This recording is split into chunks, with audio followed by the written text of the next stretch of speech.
إن الحمد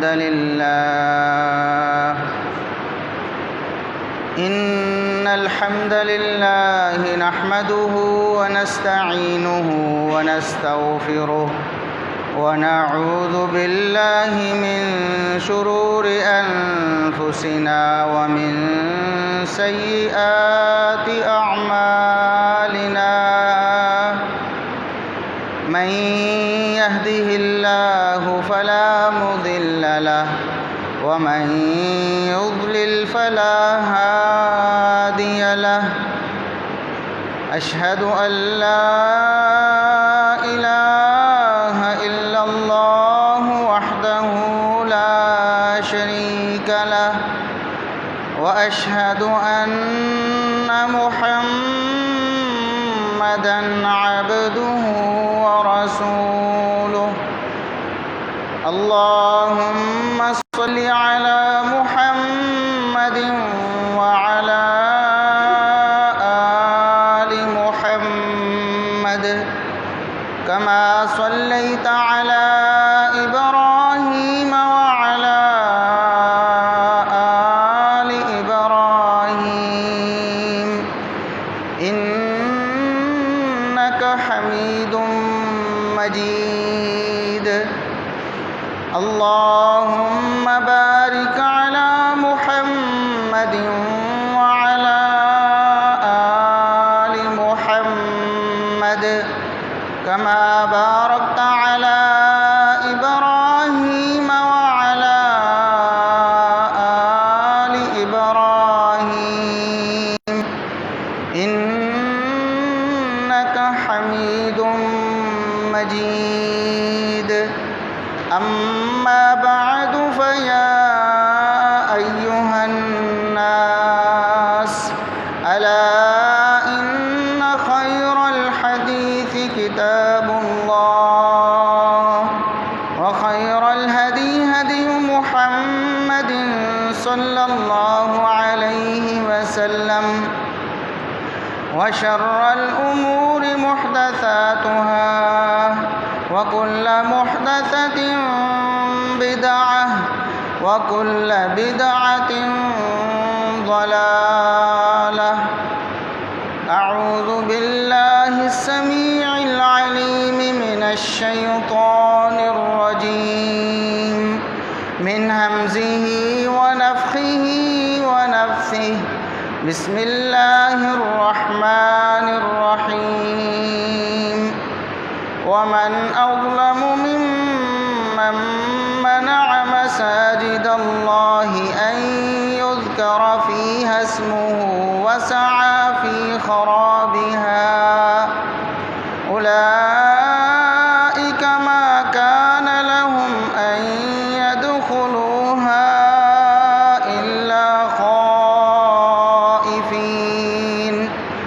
لهم في الدنيا خزي ولهم في الآخرة عذاب عظيم۔ انتہائی قابل احترام میرے بزرگوں، عزیز نوجوان ساتھیوں، ہر قسم کی حمد و ثنا، تعریف و تمجید، کبریائی، بڑائی، رفعت اور عظمت اللہ رب العزت کے لیے جو پوری کائنات کا خالق و مالک ہے۔ لا تعداد، بے حد و حساب درود و سلام پیغمبر آخر الزماں، محسن انسانیت، محسن کائنات جناب محمد الرسول اللہ صلی اللہ علیہ وسلم کی ذات اقدس پر۔ گزشتہ خطبہ جمعۃ المبارک میں نے یہ عرض کیا تھا کہ اللہ کی مساجد یہ اس پوری کائنات میں سب سے بہترین جگہیں ہیں، ان سے مقدس اور ان سے معتبر اور ان سے پاکیزہ جگہ اس کائنات میں اور کوئی نہیں۔ اور جو لوگ مساجد کو آباد کرتے ہیں،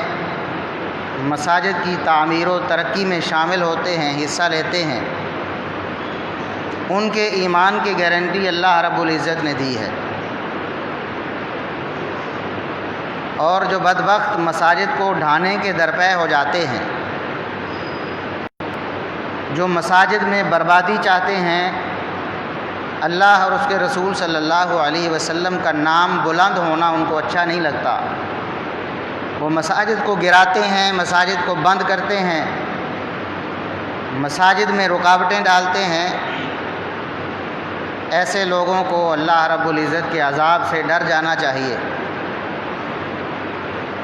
ایسے حکمران، ایسے کرتا دھرتا جس علاقے، جس خطے، جس ملک میں ہوں، اللہ اور اس کے رسول صلی اللہ علیہ وسلم نے بڑی واضح تعلیمات دی ہیں کہ جو شخص مسلمانوں کا حکمران بن جائے اسے مسلمانوں کے تمام حقوق ادا کرنے ہوں گے، مسلمانوں کی ترقی کے لیے، ان کی خوشحالی کے لیے پوری محنت اور پوری قوت صرف کرنا ہوگی۔ اگر اس میں وہ ذرا برابر بھی کوتاہی برتتا ہے، اللہ رب العزت کی رحمت سے دور ہو جاتا ہے، حتیٰ کہ اللہ کے رسول صلی اللہ علیہ وسلم نے فرمایا جنت سے بھی محروم ہو جاتا ہے، اللہ رب العزت اس پر جنت حرام کر دیتے ہیں۔ مسلمانوں کے حقوق دو طرح کے ہیں، رعایا کے حقوق دو طرح کے ہیں۔ ایک حقوق ان کی ذات کے متعلقہ ہیں جن کا تعلق فرد کے ساتھ ہے، انسان کے ساتھ ہے۔ اس کو کھانے پینے کے حوالے سے سہولیات دی جائیں، اس کے رزق کا بندوبست کیا جائے۔ اگر کوئی نادار اور بھوکا ہے، اسلامی حکومت کی ذمہ داری ہے کہ اس کو رزق مہیا کیا جائے، اس کو اشیاء خورد و نوش مہیا کی جائیں۔ اگر اس کے پاس چھت نہیں ہے تو اس کو چھت مہیا کی جائے۔ اور دوسرا حق اس کا مذہبی حق ہے۔ ایک مسلمان ہونے کے ناطے مسلمانوں کو ان کے مذہب پر عمل کرنے کی آزادی دی جائے، بلکہ اسلامی حکومت کا کام تو یہ ہے کہ وہ نماز، روزہ، حج اور زکوٰۃ کا نظام قائم کرے، وہ توحید و سنت کے مراکز کو بنائے اور انہیں چلائے۔ لوگوں کو توحید و سنت کی دعوت دینا بھی اسلامی حکومت کی بنیادی ذمہ داریوں میں شامل ہے۔ اگر کوئی شخص ان دونوں قسم کی ذمہ داریوں کو ادا نہیں کر سکتا تو اسے استعفیٰ دے کر گھر چلے جانا چاہیے۔ اسے کوئی حق نہیں ہے کہ وہ مسلمانوں کا حکمران بن کر کرسی سے چمٹا رہے۔ یہ باتیں میں اپنی طرف سے نہیں کہہ رہا، قرآن و سنت کے دلائل ہیں، محمد الرسول اللہ صلی اللہ علیہ وسلم کی تعلیمات ہیں۔ صحیح مسلم میں امام مسلم رحمہ اللہ تعالی حدیث لے کر آئے ہیں،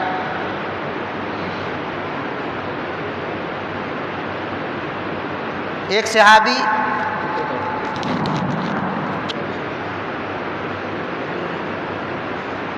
صحابی ابو ذر غفاری رضی اللہ عنہ، بڑے جلیل القدر صحابی ہیں، نبی کریم صلی اللہ علیہ وسلم کے بڑے پیارے ہیں، آ کر عرض کرتے ہیں اللہ کے رسول الا تستعملونی،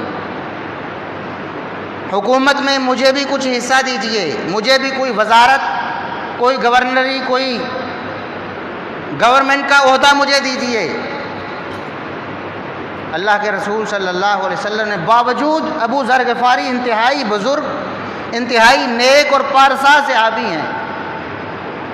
جلیل القدر صحابہ میں شمار ہوتا ہے ابو ذر غفاری رضی اللہ عنہ، لیکن آپ صلی اللہ علیہ وسلم نے فرمایا انک ضعیف و انہا امانہ، میرے صحابی ابو ذر آپ کمزور ہیں، حکومت کے عہدے کو آپ صحیح طرح سے استعمال نہیں کر پائیں گے، جس طرح رعایا کے حقوق کے ادا کرنے کا حق ہے، مجھے لگتا ہے کہ آپ اپنی طبعی کمزوری کی وجہ سے اس طرح آپ محنت، تگ و دو، دوڑ دھوپ نہیں کر سکتے ہیں۔ مجھے معلوم ہے کہ آپ عاجز آ جائیں گے، کمزور پڑ جائیں گے۔ وَإِنَّهَا امانہ، اور یہ حکومت اور عہدہ اللہ رب العزت کی امانت ہے، اور اس امانت میں کوتاہی اللہ رب العزت کو پسند نہیں ہے۔ وَإِنَّهَا يَوْمَ الْقِيَامَةِ خِزْيٌ وَنَدَامَةٌ،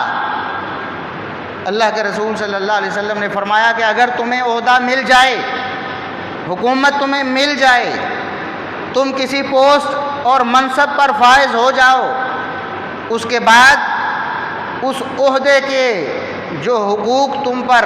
موجود ہیں انہیں تم ادا نہ کر سکو، رعایا کو ان کے حقوق نہ دے سکو، تو پھر قیامت کے دن یہ رسوائی اور ندامت کا سبب بن جائے گا۔ یہ کرسی، یہ عہدہ، یہ حکومت قیامت کے دن تمہارے لیے رسوائی اور ندامت کا سبب بن جائے گی، اس لیے بہتر ہے کہ تم اس سے باز ہی رہو۔ ضروری نہیں کہ کوئی شخص نااہل صرف اپنی بد کرداری کی وجہ سے ہو، اچھے کردار والا، سچا، دیانت دار، امانت دار، نمازی، حاجی، پرہیزگار، وہ بھی نااہل ہو سکتا ہے حکومت سے اور عہدے سے۔ کیوں؟ اس کے اندر وہ طاقت ہی نہیں ہے، وہ اہلیت نہیں ہے۔ ابو ذر غفاری رضی اللہ عنہ کو نبی کریم صلی اللہ علیہ وسلم نے صاف منع کر دیا، فرمایا ابو ذر آپ اس بوجھ کو اپنے کندھوں پہ اٹھا نہیں سکو گے، لہٰذا تمہارے لیے اس حکومت اور عہدے کو لینا جائز نہیں ہے، قیامت کے دن تمہارے لیے رسوائی اور ندامت کا سبب بنے، اس سے بہتر ہے کہ آج ہی اس سے باز رہو۔ لہٰذا کوئی حکمران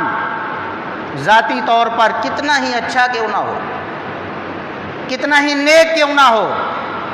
ساری زندگی اس کے دامن پہ کرپشن کا ایک داغ بھی کیوں نہ ہو، کبھی بھی نہیں ہے، پھر بھی ضروری نہیں کہ وہ اس عہدے کے لیے اہل ہی ہو۔ اور اگر وہ باوجود نااہل ہونے کے اسے پتہ ہے کہ میں اس ذمہ داری کو ادا نہیں کر سکتا، اتنے بڑے بڑے مافیاز ہیں، کہیں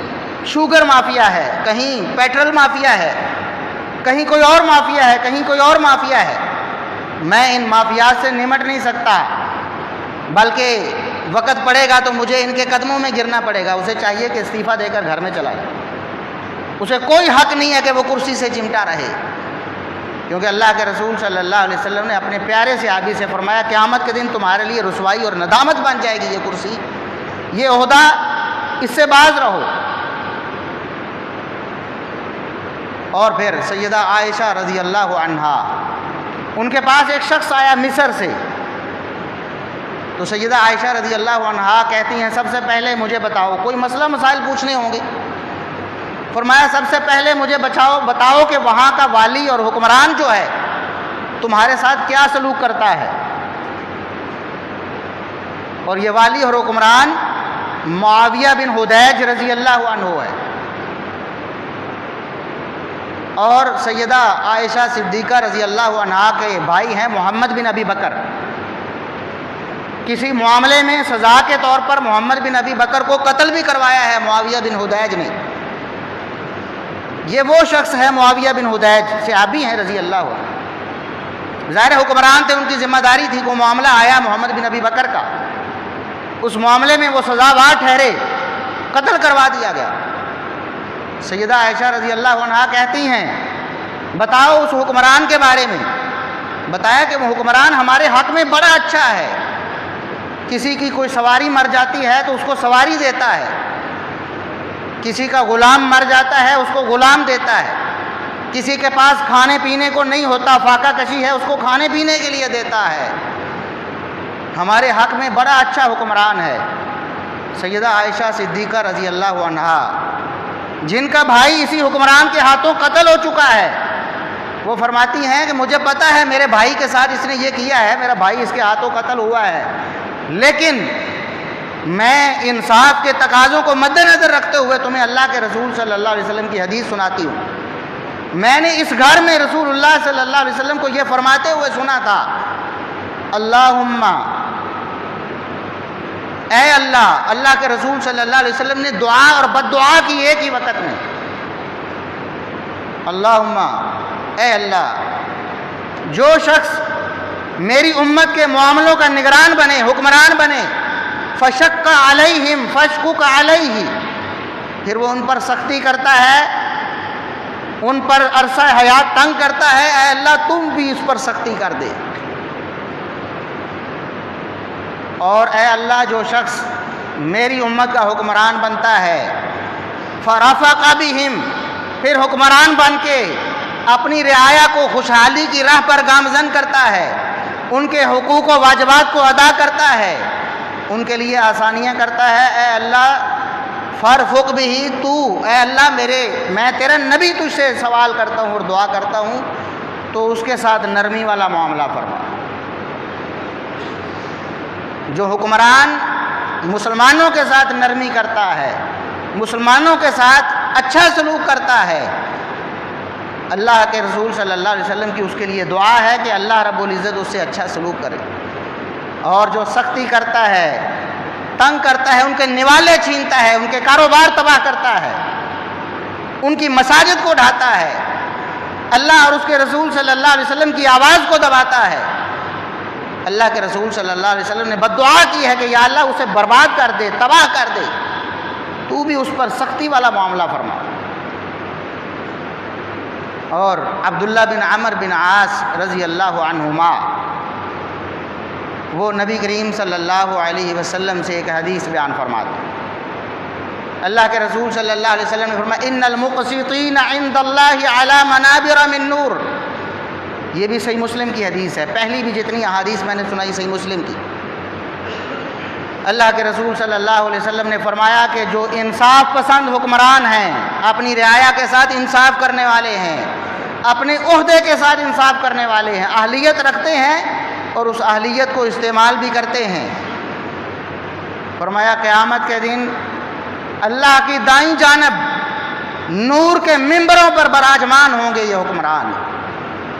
یہ انصاف پسند حکمران ہیں۔ اللہ رب العزت کی دائیں جانب وکلتا یدیہ یمین، اللہ رب العزت کے دونوں ہاتھ داہنے ہیں، اللہ رب العزت کے آس پاس یہ ممبروں، نور کے ممبروں پہ بیٹھے ہوں گے۔ کون لوگ ہیں؟ کون لوگ ہیں یہ اچھے حکمران؟ کون ہیں؟ اللہ کے رسول صلی اللہ علیہ وسلم نے فرمایا الذین یعدلون فی حکمہم واہلیہم وما ولوا، یہ وہ لوگ ہیں جو اپنے عہدے کے ساتھ بھی انصاف کرتے ہیں، اپنے فیصلے انصاف والے کرتے ہیں، اور اپنے اہل کے بارے میں بھی انصاف پسند ہوتے ہیں، اپنے گھر والوں کے بارے میں بھی انصاف پسند ہوتے ہیں، وما ولوا، اور جن کے یہ والی بنے ہوتے ہیں اپنی رعایا کے بارے میں بھی انصاف پسند ہوتے ہیں۔ جو قرآن و سنت کو نافذ کرے گا اسلامی سلطنت میں وہی انصاف پسند ہے، جو اللہ کے قوانین کو نافذ نہیں کرتا ہے،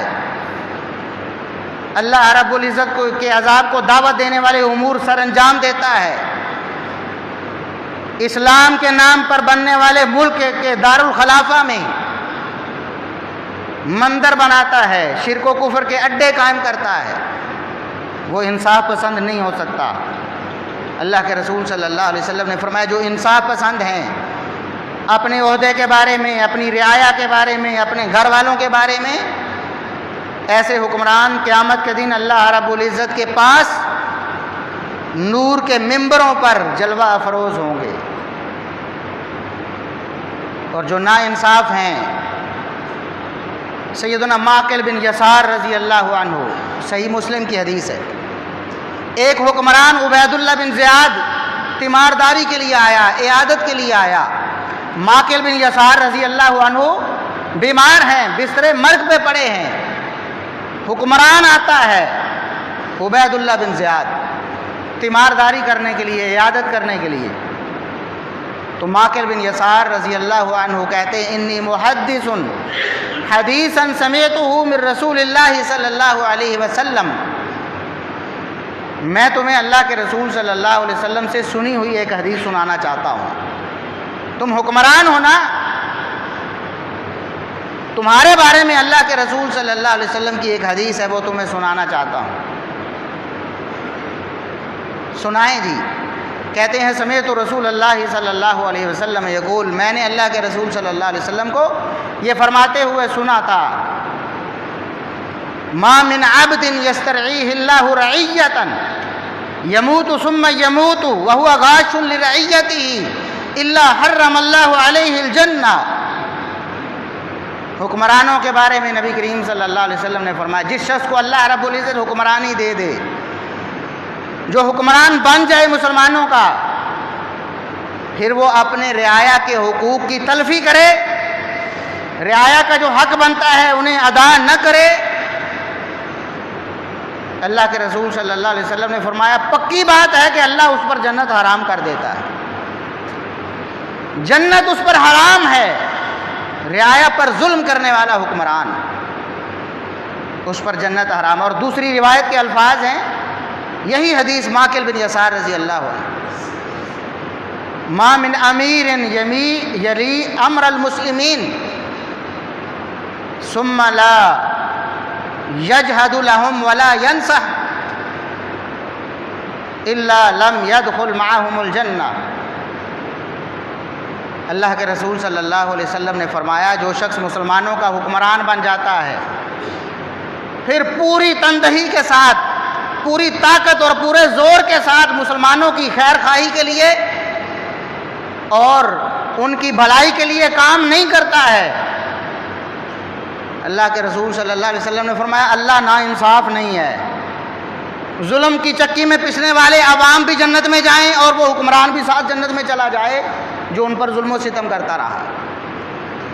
جن کے کاروبار تباہ ہو گئے، جن کے بچے بھوک سے مر رہے ہیں، جن کے بچے تعلیم سے محروم ہو رہے ہیں اس حکمران کی نااہلی اور ظلم کی وجہ سے۔ اللہ ناانصاف نہیں ہے کہ وہ غریب بھی، وہ مجبور طبقہ بھی، وہ مظلوم طبقہ بھی جنت میں جائے اور یہ ظالم بھی ساتھ جنت میں چلا جائے۔ اللہ انصاف کرے گا، ناانصافی نہیں کرے گا۔ قرآن و سنت کی تعلیمات یہ ہیں، اگر کوئی شخص یہ سمجھتا ہے، اعلان کرتا ہے، بتاتا ہے میں لاچار ہوں، بڑے بڑے مافیاز ہیں، میں ان سے نمٹ نہیں سکتا، چھوڑ دے عہدہ چھوڑ دے، فوراً اپنے گھر چلا جائے۔ مسلمانوں کا حکمران جو بنے گا پہلے تو اس میں اہلیت ہونی چاہیے، اور اہلیت ہے تو پھر اس اہلیت کو استعمال کر کے پوری توجہ اور پوری کوشش، پوری مضبوط طاقت کے ساتھ مسلمانوں کو ان کا حق دے۔ اگر یورپ کے سامنے لمبا لیٹ جانا ہے، اگر IMF کے سامنے لیٹ جانا ہے، ملک میں موجود مافیاز کے سامنے گھٹنے ٹیک دینے ہیں تو پھر استعفیٰ دے کے گھر جائے، اس کو کوئی حق نہیں ہے۔ رسول اللہ صلی اللہ علیہ وسلم نے اسے حق نہیں دیا حکمرانی کرنے۔ حکمران بننا ہے، اہلیت کے ساتھ ساتھ اپنے فرائض اور واجبات کو ادا کرنا ہے، ورنہ رسول اللہ صلی اللہ علیہ وسلم نے فرمایا قیامت کے دن یہ عہدہ، یہ کرسی، یہ منصب تمہارے لیے وبال جان بن جائے گا، وبال جان بن جائے گا۔ ایک موقع پر رسول اللہ صلی اللہ علیہ وسلم نے فرمایا نعمت المرضعۃ وبئست الفاطمہ۔ بچہ دودھ پیتا ہے نا تو دودھ پلاتی ماں اس کو بڑی اچھی لگتی ہے، جب وہ دودھ اسے پلاتی ہے تو بڑا خوش ہو رہا ہوتا ہے، لیکن یہی ماں جب دودھ چھڑاتی ہے تو پھر کیا ہوتا ہے؟ بچے کو بالکل اچھی نہیں لگتی، لڑتا ہے، اس سے جھگڑتا ہے، اس کو کاٹتا ہے۔ فرمایا دنیا میں یہ حکومت، یہ عہدہ تمہیں فائدہ دے رہا ہے تو بڑا اچھا لگتا ہے تمہیں، قیامت کے دن تمہیں یہ عہدہ اور یہ کرسی اور یہ منصب تمہیں بڑا برا لگے گا، تمہارے لیے وبال جان بن جائے گا، لیکن اس وقت پچھتانا کام نہیں آئے گا۔ آج اہلیت نہیں ہے تب بھی کرسی چھوڑ دو، اہلیت ہے لیکن طاقت نہیں ہے، آپ نافذ اور لاگو نہیں کر سکتے قانون کو، آئین کو، تب بھی کرسی چھوڑ جاؤ، مسلمانوں کا عہدہ خالی کرو۔ اور آخری حدیث ان لوگوں کے لیے، میں کسی خاص پارٹی کی بات نہیں کر رہا، نون لیگ، PTI، PPP، کوئی بھی ہو، کوئی بھی پارٹی ہو، حق کی بات کرے اس کا ساتھ دو۔ اگر اسلام اور قرآن و سنت کے قانون کے خلاف بات کرے اس کی مخالفت کرو، مسلمانوں پر ظلم کرے، رعایا پر ظلم کرے، اس کی مخالفت کرو، سیاسی پارٹیوں نے آپ کے ساتھ قبر میں نہیں چلے جانا۔ بعض لوگ اپنی سیاسی پارٹی کی ہر غلط بات کا دفاع کرتے اور مخالف پارٹی کی ہر اچھی بات کو رد کرتے۔ ابھی پچھلے دنوں اسی حکومت نے ایک رائے کا اظہار کیا کہ ہم یہ قانون بنانا چاہتے ہیں کہ ملک کی یونیورسٹیوں میں قرآن پاک ترجمے کے ساتھ تفسیر کے ساتھ لازم کر دیا جائے۔ ہم نے الحمدللہ اس بات کی تائید کی تھی، اس پر جمعہ پڑھایا تھا۔ بالکل اچھی بات ہے، یہ قانون لاگو ہونا چاہیے، اور جو مخالفت کرتے ہیں ہم ڈٹ کر ان کے خلاف کھڑے ہیں۔ لیکن اگر یہ حکومت مندر بنائے گی، مساجد کو ڈھائے گی، تو ہم اس کی مخالفت کریں گے اور ان کو ان کا چہرہ دکھائیں گے کہ جو قرآن و سنت کی مخالفت کرنے والے ہیں، اللہ اور اس کے رسول صلی اللہ علیہ وسلم کے کیا احکامات۔ بعض لوگ سمجھتے ہیں جانتے بوجھتے پارٹی کے دفاع میں، اپنے پسندیدہ حکمران کے دفاع میں ہر بری بات کا بھی دفاع کرتے نظر آتے ہیں، مندروں کا بھی دفاع کرتے، مساجد کو ڈھانے کا بھی دفاع کرتے ہیں۔ حالانکہ جس مسجد کو اسلام آباد میں ڈھایا جا رہا ہے وہ مسجد غیر قانونی نہیں ہے۔ پاکستان کے آئین اور قانون کے مطابق وہ جگہ محکمہ اوقاف کی ملکیت ہے، اور محکمہ اوقاف کی طرف سے وہ مسجد منظور شدہ ہے۔ محکمہ اوقاف نے خود اپنی ملکیتی زمین اس کو منظور کیا ہے کہ یہاں مسجد بننی چاہیے، اور 30 سال سے مسجد قائم ہے۔ اور اب بہانہ بنایا گیا 2 مرلے کی جگہ کا، وہ جگہ جس پر لیٹرینیں بنی ہوئی ہیں۔ ظالموں، اگر تمہیں خالی پڑی جگہ، وہاں 2 مرلے جگہ، وہاں مسجد کی جگہ ہے، مسجد نے اس کو استعمال کیا ہے، اگر تمہیں وہاں اختلاف ہے نوٹیفیکیشن بھیجو، عدالت میں طلب کرو اس جگہ کو، یا اس سے پیسے لے لو۔ کئی دفعہ انتظامیہ نے آفر بھی کی، آپ پیسے لے لیں 2 مرلے کے، تو ڈھانا ہے تو ان لیٹرینوں کو ڈھا دو جو اس آپ کے بقول ظلم کے ساتھ بن گئی ہیں۔ تم نے مسجد کو ڈھانا شروع کر دیا ہے جو کہ عین قانونی ہے، جو کہ منظور شدہ ہے محکمہ اوقاف سے۔ مندروں کو جگہ دیتے ہو اور مساجد سے جگہ چھینتے ہو۔